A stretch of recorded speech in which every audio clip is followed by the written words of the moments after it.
My name is Guido Schmidt and I work at Fresh Thoughts Consulting in Austria. It's a small company and I'm also the coordinator of the Resilience project.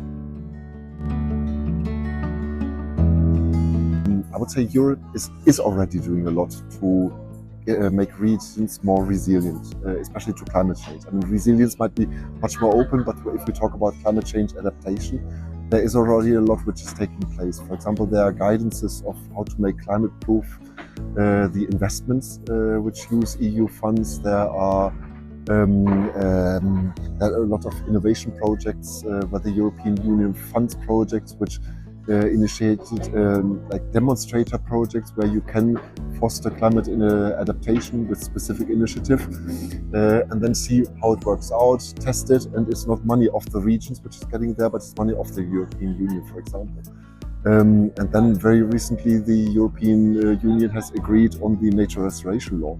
I mean, we need nature for being resilient. So, I mean, with these specific targets of the nature restoration law, we also we should be sure or better suited to have a healthier nature in future and also to benefit from nature as people which are living in Europe.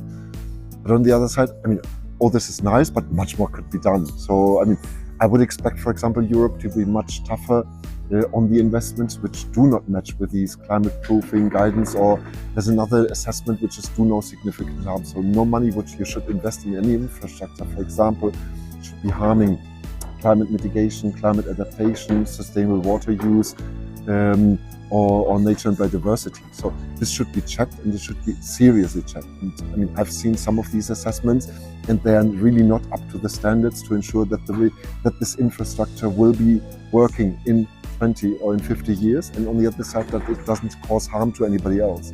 It's not.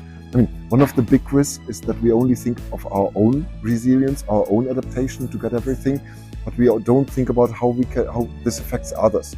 So, for example, if you're living in some area and if you take all the water to ensure that you have water enough, but you don't let the water downstream, then you harm that other area. And it's basically the do no significant harm to anybody else should be respected. It should be much better looked at, and that should avoid maladaptation, just investing the things in which it shouldn't be invested.